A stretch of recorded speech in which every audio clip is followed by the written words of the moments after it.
Sekarang ni harga peraih. Nak cakap Tak peraih tak? Tak jual direct? Kat direct kita tak boleh masuk lah. Kalau sekarang bendi harga kat pasar baru RM2. Kat kebun baru RM1. You? Peraih untung RM1 nampak.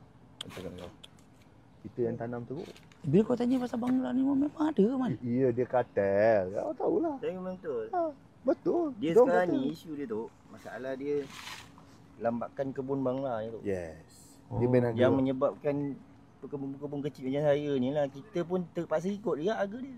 Itu hari kita dah mohon 3 juta daripada MOF untuk kita develop kita punya smart app. Smart app ni macam Foodpanda. Tapi pertanian. Maksudnya petani kita contohnya kita nak apa kan? Pasar je dalam tu. So nanti pengguna boleh beli direct. Jadi orang datang sini ambil, orang hantar kat rumah. Dia Foodpanda lah, macam Foodpanda kan. So harga dia tu pula besok orang kita boleh jual tinggi sikit daripada harga pasar. Pengguna boleh beli rendah sikit daripada harga pasar. Kita nak buat gitu. Tapi bajet tu tak lepas pula. Tapi kalau dulu ikut tu, kalau dulu masa zaman farmer bergerak laju, zaman tu farmer yang datang ambil kita punya sayur. Jadi Farmer ada ambil tinggi berapa sikit lah masa tu. Kalau macam RM1 je ni RM1.05 dia akan ambil. Aku rasa farmer lah kau kena perkasa man. Kalau ikut farmer, dia steady lagi lah. Walaupun peraih ambil RM1, kita boleh jual dengan farmer RM1.05. Jadi tu pasar ambil harga terlalu rendah kan.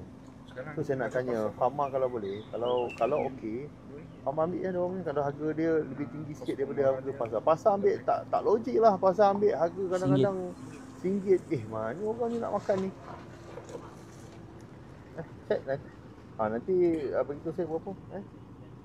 Alright. Dia check harga yang bagi lantai berapa farmer. Farmer ni biasa dia ada harga lantai dia lah.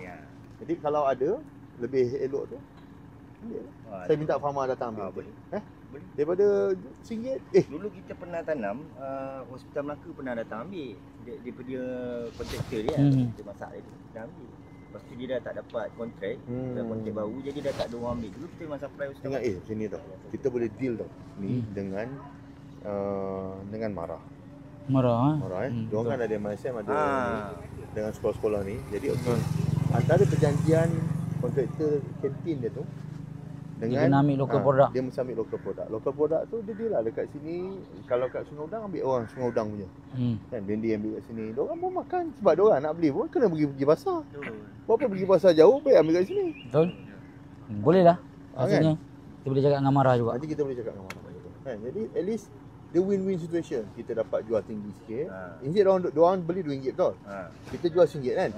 Kita cut situ, kita jual RM1.50. Dia beli murah, kita dapat jual mahal. Apa kita dapat? Okey. Nanti kita deal. Boleh Abang Madi. Kita orang nak kerja mesyuarat Exco. Okey, baik. Sorry Terima kasih. Okey. Saya setakat ni dah 3 musim ni memang tak ada untung lah. Habis bayar gaji budak je. Yang pertama ni kita kalau dapat bantuan baja ke, ada gitu. Baja.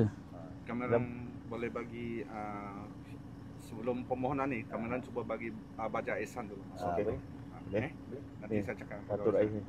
Selesai. Dam, selesai. Ni malam pengarahan. Tak ada macam je.